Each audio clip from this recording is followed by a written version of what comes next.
Hello, guys. So we're going to go into chapter 2, lesson 3, which is on polynomial long division and using it to work with two theorems, one of them called the remainder theorem and the other one the factor theorem. Okay, so I'm going to go ahead and get started. There are two types of polynomial long division. You may have been exposed to it last year, maybe towards the very end, right before the pandemic, or maybe during that time. Anyways, there's polynomial long division, which works very similarly like the regular long division that we're used to with numbers. And then there's synthetic division, which is a strategy to speed up that division. It doesn't work all the time, but it is going to be a big time saver. It's like an app on your phone. Anyways, there are two types of long division. So we're going to go ahead and go with the first example right here. Use long division and synthetic division in these questions. So I'm going to use long division first. So I'm going to go ahead and work with this one right here. It's long division for doing the A. We have 8x cubed minus 18x squared plus 21x minus 20. And we're going to divide that by the binomial 2x minus 3. So what you do is just like regular long division, you're going to set it up this way where you have your dividend here. 8x cubed minus 18x squared plus 21x minus 20. I'm going to go ahead and change colors on here. So here's what you do. Basically, you're going to make sure, first of all, that your dividend is in order, like it's in decreasing order of degree. You have 8x cubed, 18x squared, 21x, and then the constant. Every term must be represented in order for this strategy to work. All right, next thing is you look at the first term from here. This is your divisor, and you're saying 2x, just that first term. Just look at that first term. Don't worry about the minus 3. That first term, 2x, how many times will it go into 8x cubed? Well, 2 will go into 8 4 times. So basically, you're trying to find out the product of the what goes in there, like what times what, 2x times what. So 2x times what gives you 8x cubed? And it's going to be 4, right? 2 times 4 is 8. And x times x squared is going to give you x cubed. So we just worry about that first term. Just try to get the first term into the first term. The rest is going to handle itself. After that, you're going to go ahead and multiply the 4x squared into both with the 2x and the minus 3. So 4x squared times 2x is going to be 8x cubed, and 4x squared times the negative 3 is going to be negative 12x squared. Now, here is where it gets, where students tend to make a mistake, but not you guys, right? You're going to subtract those two terms, but I recommend that you put parentheses there. Put parentheses there, and then that way you make sure you distribute that minus sign to both of those terms that are there. All right, 8x cubed minus 8x cubed will eliminate each other. That's what we wanted. And now we're going to distribute this minus to this term right here. So what is, let's see, let me get rid of that. There you go. What is, this is going to make it into a plus right there. Okay, it was a minus, but when you distributed that term, it became a plus. Okay, so now we have negative 18x squared and positive 12x squared. So what will that become? Let me go ahead and leave it as a minus here, just so that you can see that where I made the change. So again, it was a negative there, but that minus and the negative is going to turn it into a plus sign. So negative 18x squared and plus 12x squared is going to be negative 6x squared. Now we're just going to bring everything else down. Okay, and then we're going to continue the process one more time. How many times does 2x go into negative 6x squared? In other words, 2x times what up here is negative 6x squared? Well, it's going to be negative 3x. 2x times a negative 3x is going to be, so now you're going to multiply these, right? Negative 3x times 2x and negative 3. Put your answer here in the bottom. So it's going to be negative 6x squared and plus 9x. At this point, don't forget, you must subtract. You must subtract there. So distribute the minus sign to both, and let's continue the process. All right, here we go. So negative 6x squared and positive 6x squared is going to, so right here, again, you're distributing this minus sign here, making it positive. So that's going to eliminate the 6x squared. And then distribute the minus sign right here. So this is going to be a negative 9x. 21x's minus 9x's, that's going to be, what, like 12x's, right? It's going to be 12x's and bring down the minus 20. We're almost done here. 2x times what? So let's erase this thing right here. 2x times what is going to give me 12x. You're just getting to that first term, okay? 2x times what gives me 12x? Well, it's going to be a positive 6. And again, that 6 needs to be multiplied to both of those terms. 6 times 2x is going to be, 6 times 2x is going to be 12x. And then 6 times negative 3 is going to be negative 18. And again, at that point, you're going to subtract. And when you put the minus with the 12x, that's going to cancel it out. You'll have a negative 12x with a positive 12x is going to eliminate.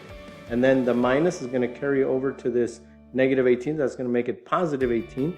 So negative 20 plus positive 18 is going to be a negative 2 as your, what we call the remainder, because we can't divide 2x anymore into negative 2. So that negative 2 is your remainder. So your quotient for the first one is going to be 4x squared minus 3x plus 6. And there's a remainder of minus 2. The way I want you to put your remainders, you're going to put minus 2. That still needs to be divided by the term 2x minus 3. And that right there is what we call our quotient. That is the answer right there. That's using long division. As you saw, it takes long to do it. So then mathematicians come up with, is there a better way, is there a quicker way to do this? Because I don't want to take long. Now, sometimes it's inevitable. You have to use that long division strategy. However, here's the thing. For synthetic division, and I'm going to go green here for this one. So for synthetic division, this one, I'm going to use this one with synthetic division. You can use it, but you can only use synthetic division, well, in class I can give you some other ways that you can use it, but officially, you can only use synthetic division if you're dividing by a binomial, that means two terms, you can only be dividing by two terms, in the form of x minus c. You can only use synthetic division if you're dividing a polynomial by a binomial in the form of x minus c. That means a coefficient of 1, and you can only have two terms. Well, guess what? That's what I have right here. I'm dividing by a binomial, coefficient of 1, degree 1, by the way. So you have to be dividing by a linear binomial. But if you're doing that, which is what we're doing here, we're going to do that a lot, by the way. I tell my students to do this. Just think about it this way. If you have to solve for x, so we'll set x minus 5 equal to nothing, like equal to 0, and you move the 5 over to the other side, you get an x value of 5. So in synthetic division, you're going to use what we call the constant. See this c right here? This c that you see right there, that c is your constant that you're going to be working with. So that constant, if you notice, says x minus c. So it's actually telling you that it's going to be the opposite. So if you see x minus 5, your constant that you're going to be using is x equals to 5, because x is going to equal to 5. So you use that 5 as your constant. All right, now what we're going to do in synthetic division is make sure, just like on the other one, make sure that your polynomial that you're dividing into, your dividend, is in decreasing order, starting with your highest degree. So we got x cubed, x squared, we got x, and we got the constant. All the terms are represented, so that's perfect. We're going to go ahead and work with only the coefficients. So it's a negative 3 right there. There's a 1 right there. So there's a 4 right there. And there's a negative 66. Remember that every term must be represented.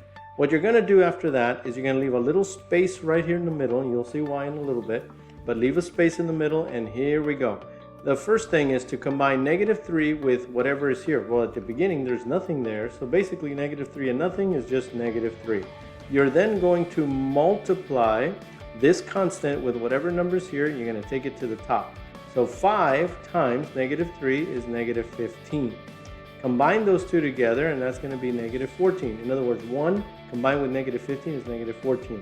We're going to repeat the process, guys. We're going to multiply 5 times whatever number is on the bottom. So it's going to be 5 times negative 14. So it's 5 times negative 14, which is going to be, if you do the math there, that's going to be negative 70. All right, 5 times negative 14 is negative 70. Combine 4 with negative 70, that's negative 66. Okay, that's negative 66. Multiply 5 times negative 66 and take it to the top. Again, whatever, this constant is going to multiply with whatever is here, and that answer is going to go on top. Negative 66 times 5 is going to be negative 330, I believe. So that's going to be 30, that's, 33. Then we combine those two together, that's going to be negative, let's see, 396. That's going to be your remainder. So for this one, now you are dividing, whenever you're dividing, your answer, your degree gets 1 degree less because you're dividing by a degree of 1. Just like, look at our a. We started with 8x cubed, and our answer starts with 4x squared, 1 degree less. Well, same thing here. The synthetic division is going to use only coefficients, only the numbers. So you have to be a little bit wise here and say, all right, well, my answer is going to be negative 3. I started with negative 3x to the third power, but now that I'm dividing, the degree gets less by 1. So that's going to be negative 3x squared. So these numbers are going to be your coefficients of your answer. Negative 3x squared minus 14x minus 66. And then my remainder is negative 396, which still needs to be divided by x minus 5. This right here, guys, is my quotient using what we call synthetic division. So synthetic division is a great tool. It speeds up your division very quickly, except, of course, it can only work when you're dividing by a binomial, coefficient 1 and degree 1. Anything else, you cannot use it. So in the A, because you had a binomial, that's checked. It is degree 1, check. Ooh, it has a coefficient. You can't use it. You kind of can, but I'm not going to show you. In class, I'll see if I can, if I have enough time, I'm going to show you how to use that, but I don't want to confuse anybody right now in this video. So just know right now that I'm only going to show you how to use synthetic division if you have a binomial, degree 1 and coefficient 1, which is what we had here. All right, we're going to move on.